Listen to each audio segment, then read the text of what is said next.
Çoxsəsliliyin səsi Araz News radiosunu dinləyirsiniz.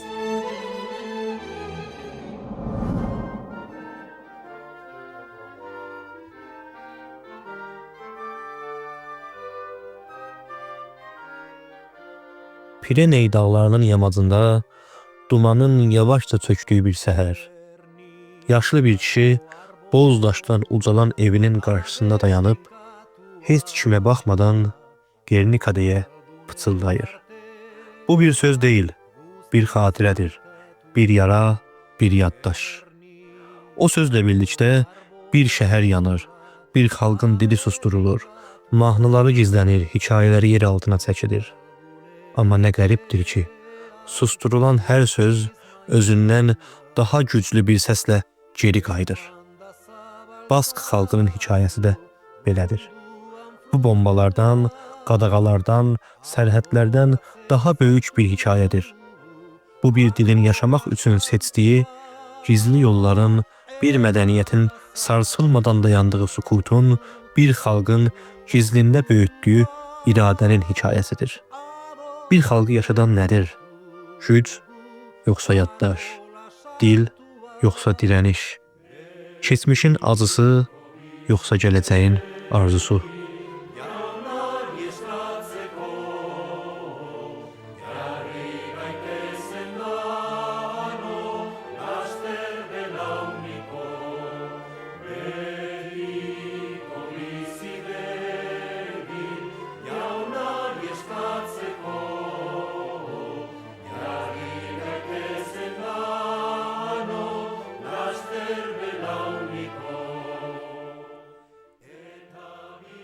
Araz News radiosunun əziz dinləyiciləri, mən Altay Urmulu. Siz Azadlıq və Ədalət proqramının 4-cü bölümünü dinləyirsiniz. Biz azadlıq və ədalətdə dünyanın müxtəlif bölgələrində ədalət, kimlik və azadlıq yolunda aparılan mübarizələri, insan haqlarını və haqlarımızı bastırmaq üçün yazılan ədalətsiz qanunlara qarşı dirənişdən və baş qaldırmaqdan danışırıq. Bugün isə diqqətimizi bir xalqın cəsarətli kimlik mübarizəsinə yönləndiririk. İspaniyanın quzeyində yaşayan Avropanın ən qədim dillərindən birinin daşıyıcıları olan Basklar.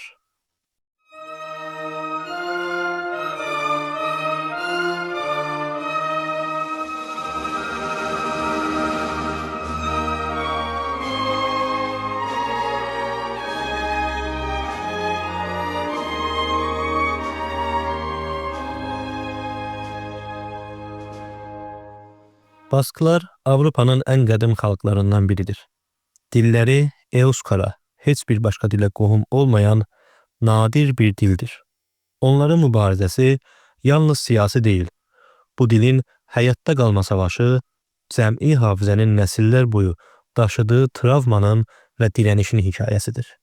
Biz bugün Gernika faciəsindən Franko qadağalarına, Bask ölkəsi və özgürlük təşkilatı sonrası demokratik dönüşmə və modern Bask kimliyinin formalaşmasına qədər uzanan dərin bir tarixdən danışırıq. Pireney dağlarının quzeyində Avropanın dil xəritəsində əcib bir boşluq var. Latin dünyasının roman dillərinin Alman köklərinin arasında tək başına dayanan bir ada. Bu adanın adı Euskara'dır. Avropanın ən qədim, heç bir dil ailəsinə bağlı olmayan tək canlı dili. Basklar üçün Euskara yalnız dil deyil, kimliyin ürəyi, kollektiv və ya cəmi hafizənin ən dərin qatıdır. Amma Bask kimliyi təkcə dilə söykənmir. Əsrlər boyu bölgədə işləyən Baskların tarixsel muxtariyyət hüquq sistemi, onların özünə məxsus hüquqi və inzibati qaydaları Baskların özünü idarə kültürünü formalaşdırdı. Bu sistem onlara vergidən tutmuş hərbi xidmətə qədər geniş muxtariyyət verirdi. Nəsillər boyu Basklar bir həqiqətə inanmışdılar. Biz tarixən özümüzü idarə etmiş bir millətik.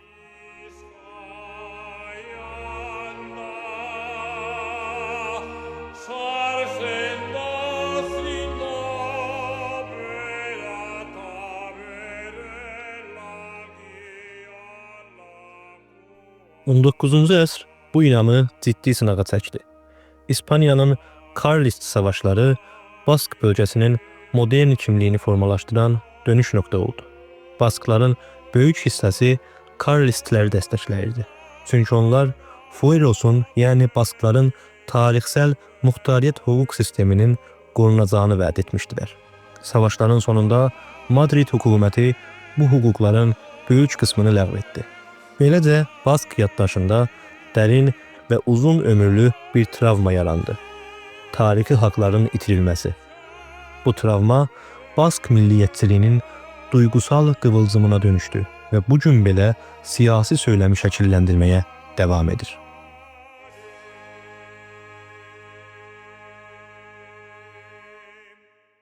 Eyni əsrdə bölgədə başlayan sürətli sənayeləşmə Bask cəmiyyətini kökündən dəyişdirdi. Kəndlərin ənənəvi Euskara mədəniyyəti ilə Bilbao və San Sebastian kimi sənaye şəhərlərinə axışan İspan işçiləri arasında kəskin mədəni və sosial fərqlər meydana çıxdı. Bu dəyişiklik Bask kimliyini yalnız mədəni fenomen olmaqdan çıxarıb sosial və siyasi bir məsələyə çevirdi. Artıq kimlik nəinki dil və adət idi, sinif, şəhərləşmə və mərkəzləşmə məsələlərini də özünə birləşdirirdi. Tam da bu qarışıq dövrdə Sabino Arana adlı gənc ideoloq tarix səhnəsinə çıxdı. O Bask milliyyətçiliyini sistemləşdirən şəxs oldu. Arana üçün dil xalqın ruhu idi. Fueros tarixi məşruiyyət idi. Madridə qarşı dirəniş və siyasi müqavimət isə Baskların doğal duruşu kimi təqdim edilirdi.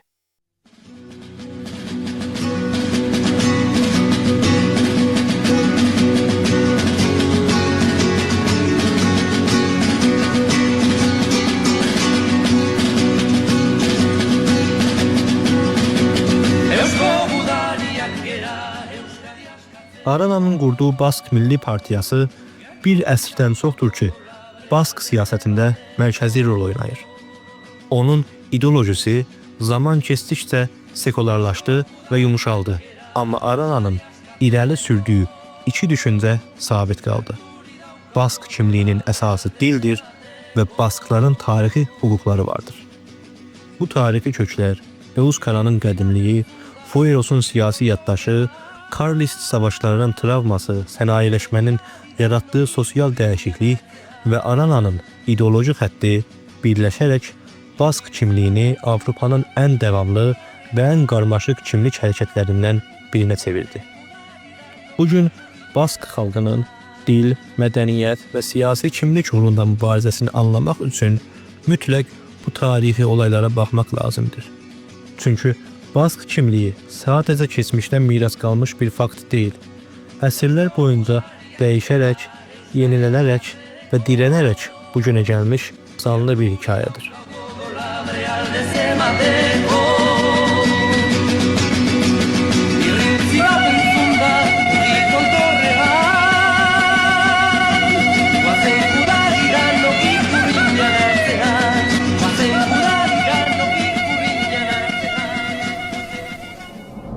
İspaniya vətəndaş müharibəsi bitəndə Bask kimliyi üçün yeni bir dövr başladı. Boğulma dövrü. General Franco rejimi Bask dilini, mədəniyyətini və bütün bölgesel kimlikləri vahid İspan milləti ideolojisi ilə məhv etmək istəyirdi. Euskara umumi yerlərdə qadağan edildi. Uşaq adlarından məktəb proqramlarına qədər hər şey İspanlaşdırıldı. Amma Bask hafizəsinin ən dərin yarası 1937-ci il Gernika bombardımanı oldu. Alman uçaqlarının şəhəri xəritədən silməsi yalnız bir savaş əməliyyatı değildi. Bir millətin yox edilmə qorxusunu toplum yaddaşına həkk edən travma idi. Bu travma sonraki nəsillər üçün sadəcə tarix kitabı deyil, kimlik formalaşdıran bir xatirəyə çevrildi. Yasaqlar sərtləşdikcə dirəniş də dəyişdi. Məktəblər bağlansa da Bask ailələri gizli ikastolalar, yəni ev məktəbləri yaratdılar. Euskara bu evlərin divarları arasında pıçıltı ilə gündəlik əşyaların adları vasitəsilə yaşadı.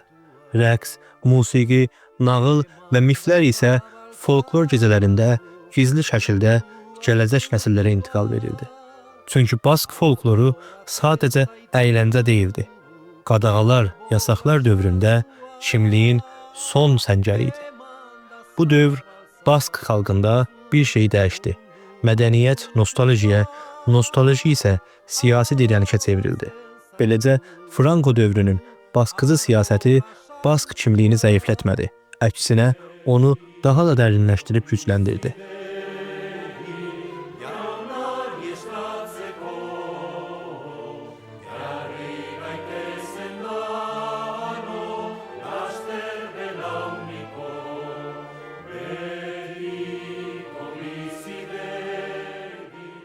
Bask kimliyinin tarixində bir mərhələ var ki, onu nə romantikləşdirmək mümkündür, nə də görməzlikdən gəlmək.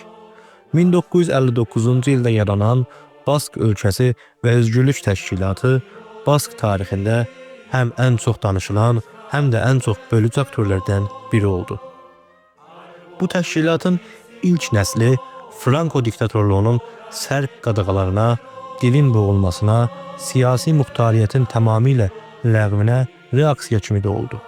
Özlərini dirəniş adlandırdılar, amma qısa zamanda fəaliyyətləri zorakılığa və şiddətə keçdi.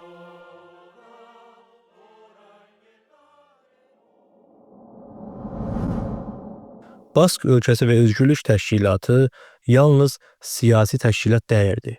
O özünü tarixi travmaların varisi kimi təqdim edirdi. Guernica'nın dağılması, Fuerosun itirilməsi, Franco dönəminin baskıları kimi hadisələr onlar üçün sadəcə keçmiş deyildi. Bunlar ideolojik bir sərmayə idi. Bu yaddaş zamanla rituallara çevrildi. Duvar yazılarında şəhidlərin adları, kəndlərdə və qəsəbələrdə xatirə tabloları, məhkumların şəkilləri, yürüşlər və mahnılar.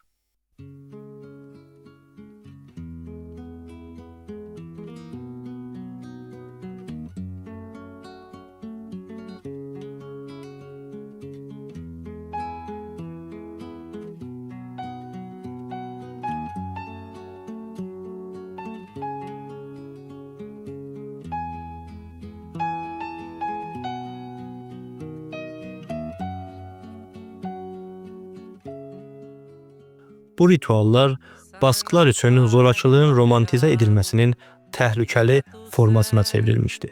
Çünki hər ritualla birlikdə keçmiş daha da müqəddəsləşir, siyasi məqsədlər isə daha əlçatmaz və daha sərt bir çərçivəyə salınırdı. Yaddaş siyasəti təkcə keçmişi xatırlamaq deyil, keçmişi yenidən qurmaq prosesidir.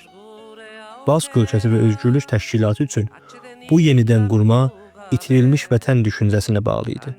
Sanki bir zamanlar var olmuş, sonra əldən alınmış bir Bask ölkəsi vardı və onu geri almaq üçün hər yol məşru görülürdü. Miflər, duyğular və travmalar birləşəndə radikalizmin psixoloji mekanizmi formalaşırdı. Keçmişin ağrısı gələcəyin stratejisinə çevrilirdi.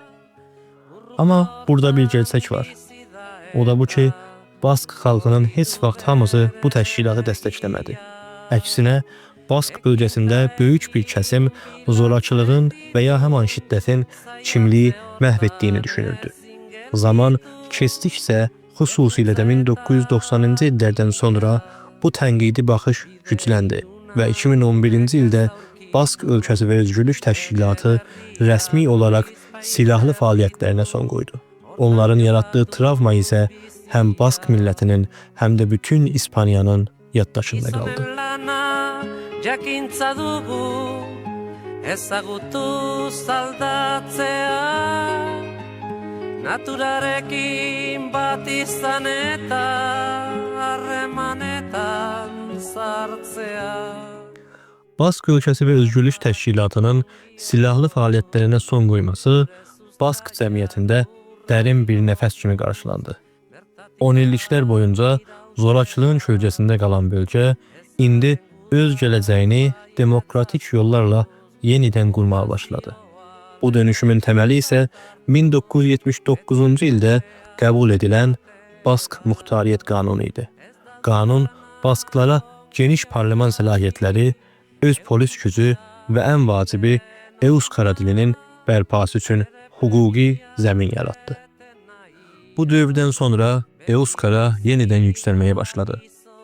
Franco dövründə yasak olan dil indi məktəblərdə, universitetlərdə, mediada, hətta teknoloji platformlarında öz yerini aldı.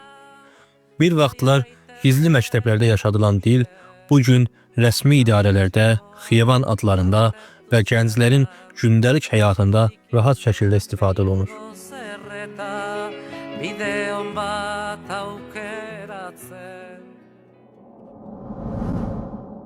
Siyasətdə isə iki əsas yol ortaya çıxdı. Mərkəz sol və daha yumuşaq xətti təmsil edən Bask Milli Partiyası muxtariyyətin daha da dərinləşdirilməsini və ekonomik istiqrarı öncəlik olaraq seçdi. Digər yanda isə daha solcu, daha milliyyətçi xətti təmsil edən qrup yüksəlməyə başladı. Bu iki yol arasında rəqabət olsa da, hər iki hərəkətin ortaq nöqtəsi vardı. Bask kimliyini zorakılığın kölgəsindən çıxartmaq və demokratik yollarla gücləndirmək. 2000-ci illərin əvvəlində Bask siyasətində önəmli bir sənəd ortaya çıxdı. Bu sənəd İspaniya ilə paylaşılan hakimiyyət modelini təklif edirdi. Yəni tam ayrılıq yox, amma milli iradəni daha geniş şəkildə tanıyan federativ bir qanundur. Plan qəbul olunmasa da, Bask siyasətində demokratik hakimiyyət anlayışının əsası kimi qaldı. Bu dövrdə ən diqqət çəkən dəyişiklik isə Bask gəncliyində görüldü. Bir zamanlar siyasi kimliyi zorakılıq və şiddət ilə tanıyan nəsillərin yerinə yeni bir nəsil ortaya çıxdı. Demokratik dəyərlərə inanan, mədəniyyətə və kültürə yönəlmiş, dünyaya açıq və zorakılıq və şiddətdən uzaq duran bir nəsil. Onlar üçün Bask olmaq, yasaqlara qarşı çıxmaqla bərabər dilini bilmək, musiqisini yaşatmaq və demokratik hüquqlarını müdafiə etməkdir.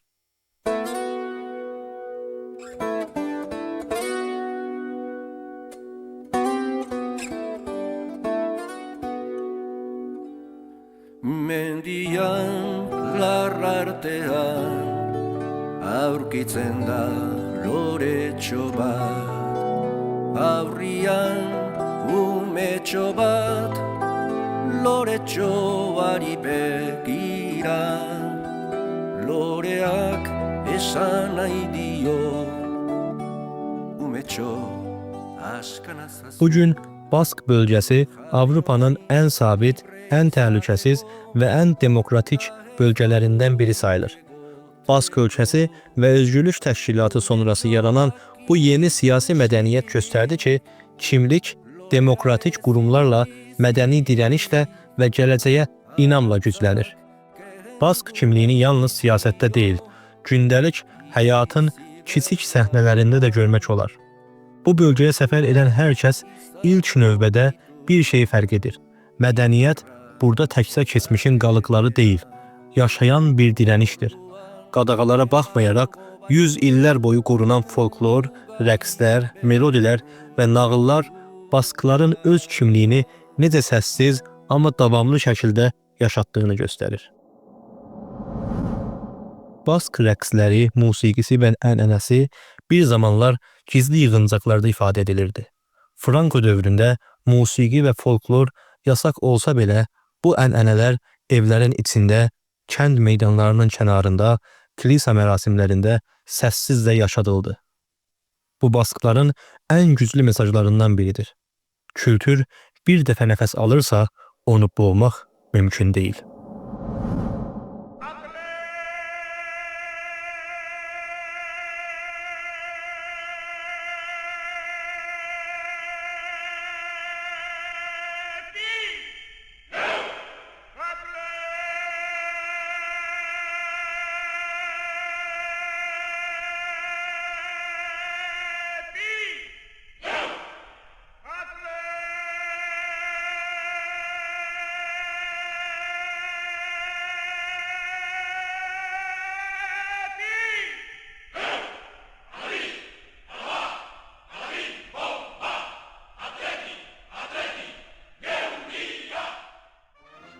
Bask mədəniyyətinin ən maraqlı simvollarından biri futbol timidir.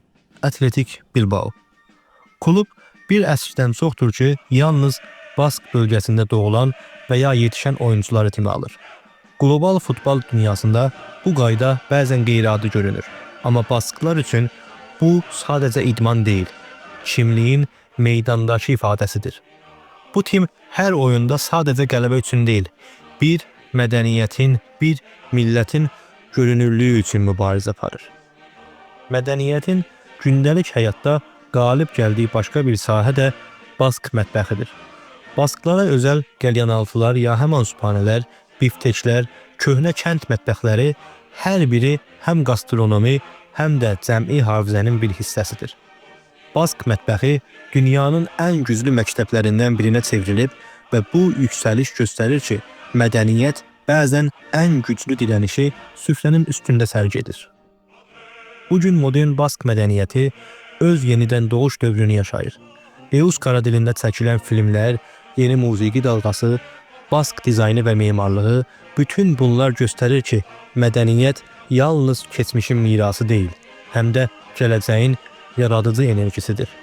Zorakılığın bitməsi ilə birlikdə Bask gəncliyi kimliyini rəqsdə, musiqidə, sənətdə və gündəlik həyatda daha sərbəst ifadə edir. Baskların hekayəsi bizə bir həqiqəti xatırladır. Bəzən bir xalqı yaşadan şey nə siyasət, nə də silahdır. Bir melodi, bir rəqs addımı və ya bir süfrə payı olur. Kültür və mədəniyyət çox zaman ən səssiz, amma ən davamlı dirənişdir. Əslində, bu gizli olsa da səssizcə siyasi bir dirənişdir. Bir xalqı yaşadan təkcə keçmiş deyil, keçmişlə necə davrandığımızdır. Yaddaş insanı həm azad edə bilər, həm də zəncirə sala bilər. Basklar isə yaddaşla zəncirlənməyi yox, onu gələcəyin bünövrəsinə çevirməyi seçdilər. Dil yasaq olundu, mahnılar gizləndi, folklor pıçıltıya çevrildi. Amma bütün bunların içində bir istəyin səsi heç vaxt susmadı. Çünki bir xalq dilini yaşatmaq qərarına gəlibsə, onu heç bir güc tamamilə sustura bilmir.